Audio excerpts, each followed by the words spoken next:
Hai, perkenalkan, namaku Rido. Terima kasih buat kawan-kawan yang telah mengklik video ini dan selamat datang pada segmen Mirror, Misteri, dan Horor.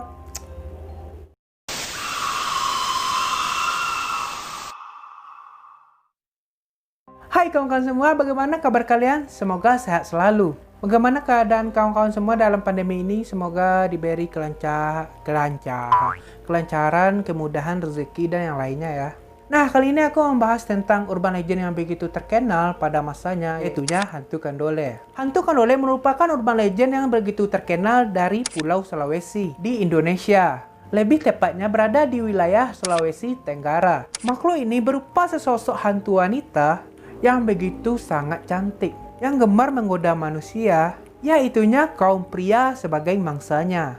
Konon hantu ini telah diyakini keberadaannya sejak puluhan bahkan ratusan tahun oleh suku Tolaki. Ada pula yang mengatakan bahwa makhluk ini adalah jin penghuni hutan di Sulawesi Tenggara yang hidup berkelompok. Yang begitu lebih mengerikan lagi, hantu ini dapat mengubah wujudnya menjadi sangat lebih cantik untuk menggoda kaum pria hingga tergila-gila kepadanya sampai melakukan hubungan intim, lalu si pria tersebut meninggal. Namun, hantu ini konon juga bisa menampakkan dirinya sebagai sesosok yang sangat menyeramkan jika dirinya merasa terganggu oleh perbuatan manusia. Dan berikut ini ada sedikit kisah tentang hantu Kandole ini. Kawan-kawan simak video ini sampai habis. Oke? 3, 2, 1, cekidot.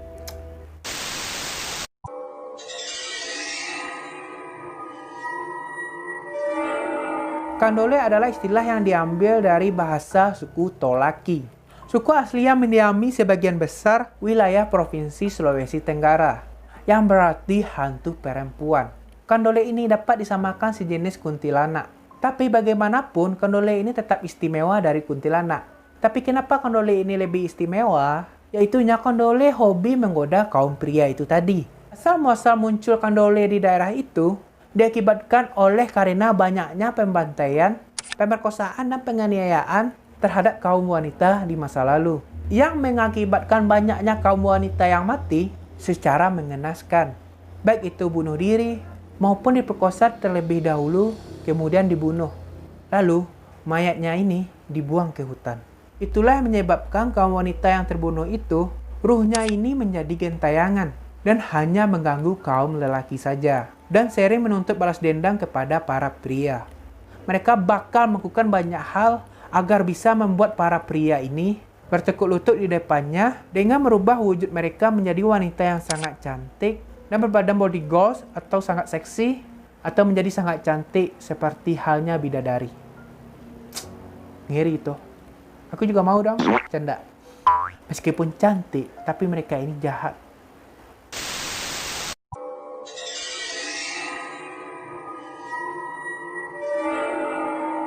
Teori lain tentang Kandole ini menyebutkan kalau makhluk halus ini adalah jin wanita yang hidup berkelompok dengan para jin wanita yang lainnya. Jadi kayak yang teori yang pertama tadi kan karena orang yang mati di masa lalu, kalau ini teori yang kedua adalah jin. Jadi ada dua teori gitu. Kandole juga dipercaya sebagai jin perempuan yang mendiami hutan-hutan belantara yang ada di Sulawesi Tenggara. Seperti halnya manusia, bangsa jin juga mengenal adanya istilah kelompok atau sukunya tersendiri. Maaf, ini lagi hujan. Dalam versi ini, Kandole secara spesifik digambarkan sebagai kumpulan jin perempuan yang berkelompok tersendiri dan tidak gabung dengan jin laki-laki.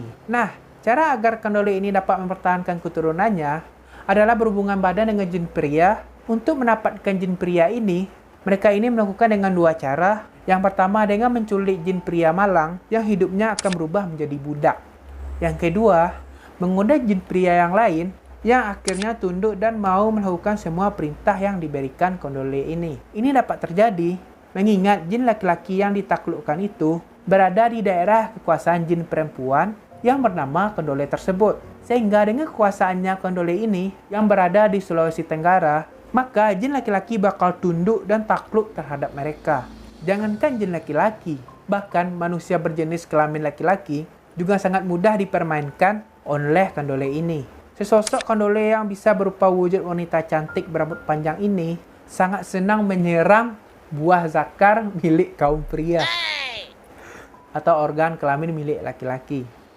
Ah, tahu aja sih kelemahan pria. Saat ingin menyerang kelemahan pria ini atau kelaminnya ini ya, mau diserangnya sama kondole ini gitu. Biasanya korban bakal merasakan orgasme atau bisa dikatakan terangsang gitu saat si kondole ini menyerang. Jika sudah begitu, pria yang diserang itu akan mati secara mengenaskan. Ini pun setimpal dengan kenikmatan para korban yang mereka dapatkan sebelumnya. Sebelum mati maksudnya. Jadi terasa gimana? Terasa nikmat, terasa terangsang gitu kan. Kalau bahasa gaulnya apa? Sange. Jadi kayak, aduh aku udah sange dibuatnya gitu. Akhirnya ujungnya mati juga gitu. Mati konyol namanya. Serius. Aduh, gila. Oke, next.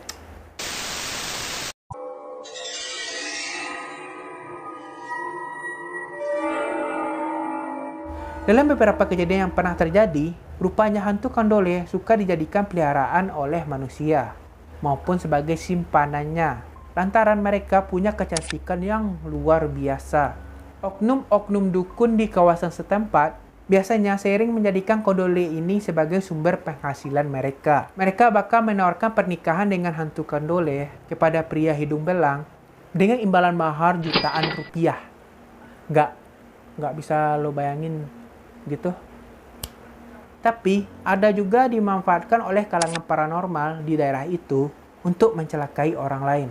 Apabila ada yang meminta bantuan, namun kalau menggunakan jasa kondole ini untuk mencelakai orang lain, wajib harus ada ritual gaib. Apa ritual gaib itu? Yaitu menikahi kondole tersebut. Nah ini nih, harus menikah dengan kondole ya. Dengan pernikahan gaib antara manusia dengan kondole yang banyak berlangsung di daerah itu, maka kondole ini banyak dijadikan istri simpanan bagi kaum pria yang ada di Sulawesi Tenggara. Bagi kawan yang tahu, boleh banget komen di bawah. Karena kondole itu sendiri wujudnya sangat cantik. Cantik banget inilah. Lebay. Sehingga kaum pria dari kalangan manusia sering mengira mereka ini sebagai sesosok bidadari. Bidadari Jakarta kali ya. Yang kayak cerita 7 bidadari itu. Yang gimana ya?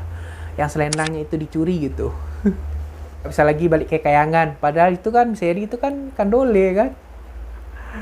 Dapat teror iya, dapat masalah juga iya. Oke lanjut. Padahal mereka aslinya itu jin.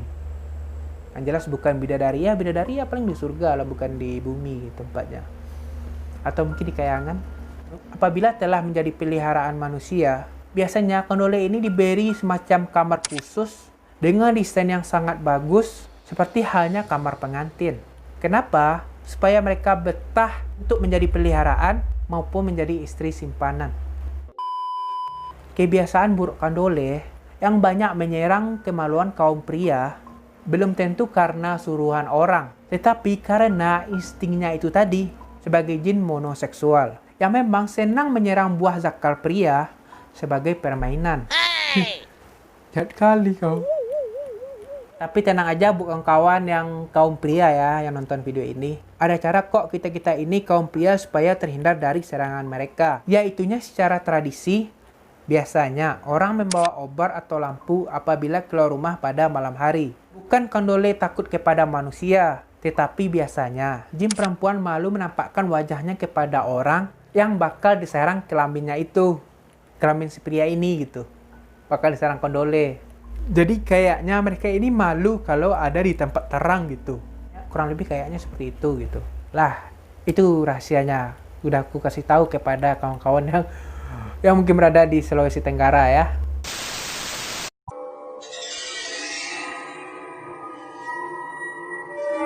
Nah, kali ini aku bakal membagikan ada beberapa pengalaman orang yang pernah berjumpa dengan kondole. Pengalaman Haji Samsudin H.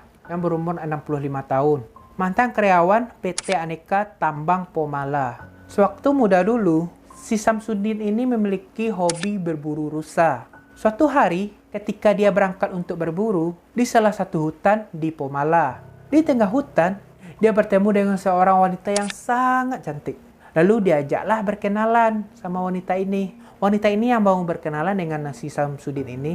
Dan anehnya, saat itu si Samsudin ini tak ada rasa takut di dalam dirinya untuk berkenalan. Setelah diajak berkenalan, lalu si Samsudin ini diajak untuk ke kampung wanita tersebut.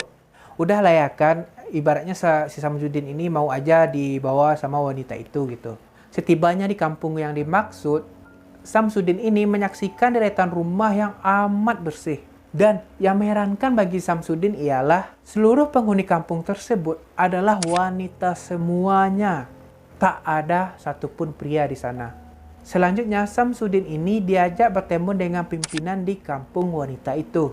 Dan dia ini ditawari untuk menikahi wanita yang tadi mengajaknya masuk ke kampung itu. Ibaratnya wanita itu mau menikah sama si Samsudin inilah. Karena kebetulan si Samsudin ini sudah menikah, dia menolak mentah-mentah tawaran tersebut.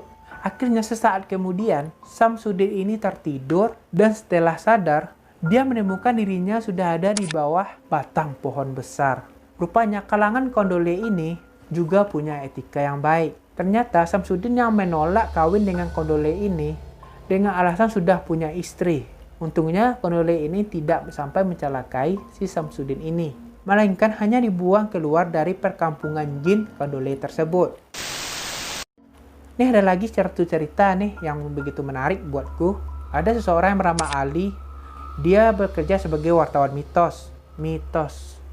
Aku nggak tahu mitos ini apa. Jadi ini mungkin televisi kah, radio kah, atau YouTube kah, atau artikel atau blog ya. Yang ditugaskan ke Sulawesi Tenggara untuk melakukan investigasi menyangkut kehidupan dunia gaib Kondole. Jadi si Ali ini mencari berita tentang Kondole ini. Lebih tepatnya di kawasan Dawi-Dawi, Pomala. Ternyata dia sendiri mendapat pengalaman yang sangat menyeramkan. Ketika Ali melakukan penelusuran tentang Kondole di tempat itu, pas malamnya dia sudah mulai mencatat-catat keterangan yang disampaikan oleh sumber berita. Jadi pas di tempat tinggalnya itu gitu. Jadi udah mulai menulis atau mengetik gitu kan di tempat tinggalnya. Ternyata selalu ada yang memanggil-manggil namanya. Ali. Suara itu berasal dari arah pohon tempat dia menginap. Kejadian seperti itu terus berlangsung selama Ali berada di tempat itu. Bahkan lebih ekstrimnya lagi, pernah ada suatu kejadian saat lampu di dalam kamarnya seperti ada orang yang sedang mempermainkan saklar lampu tersebut. Lampu itu sebentar mati, sebentar hidup. Kayak gelap-gelip. Ya, kayak begitulah.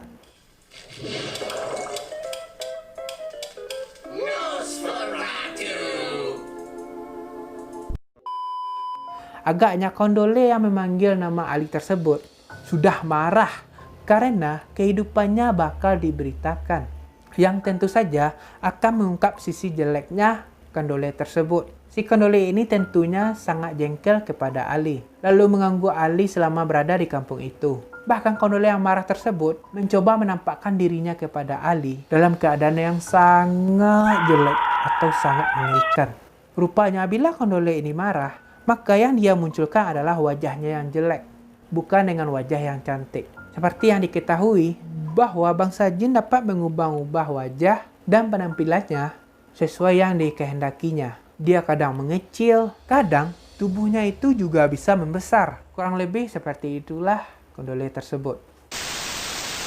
Sekian itu saja sih ceritanya orang yang pernah berjumpa dengan Kondole ini. Sebenarnya banyak sih cerita-cerita orang-orang yang pernah berjumpa dengan Kondole ini. Ada juga cerita sekelompok siswa PKL yang pernah diganggu di kampung tersebut pada tahun 1992 kalau nggak salah. Sampai di antara mereka itu mengalami orgasme atau terangsang. Atau bisa dikatakan sangean gitu. Ibaratnya karena sange dibuat sama Kondole tersebut. Aduh, lucu serius. Ada juga katanya Kondole ini kalau marah sampai mencakar-cakar dinding tempat mereka tinggal gitu. Pokoknya banyak deh ceritanya gitu. Buat kawan-kawan yang tinggal di Sulawesi Tenggara yang tahu tentang urban legend ini, boleh banget komen di bawah tentang asal-usulnya kayak atau mungkin ada yang salah aku sampaikan dalam video ini. Boleh banget kalian komentari di bawah. Aku tunggu-tunggu komentar kalian dan aku baca. Kalau bisa aku beri pin deh. Pin love gitu. Oke, sekian itu saja tentang urban legend Kondole dari gue gitu. Aduh, udah banyak banget videonya, udah panjang, udah terlalu malam aku sampaikan. Oke, itu saja video dariku. Terima kasih buat kawan-kawan yang telah menonton video ini sampai habis dan yang telah tidak men-skip iklan atau yang lainnya kayak pokoknya terima kasih buat kawan-kawan yang telah berpartisipasi ya dalam video ini gitu kan. Bagi kawan-kawan yang telah menonton video ini sampai habis, jangan lupa tekan tombol like, dan bagi kawan-kawan yang belum subscribe, jangan lupa tekan subscribe-nya, nyalakan notifikasinya. Bagi kawan-kawan yang penasaran dengan IG ku, cari aja, mudah aja kok, namanya Ridho Day gitu, oke? Apalagi ya, aku nggak tahu harus nyampaikan apa. Kandole dah, kandole, woi, kandole, kalian lindungi itu kalian. Bye-bye, aduh, nggak pandai penutupan gue.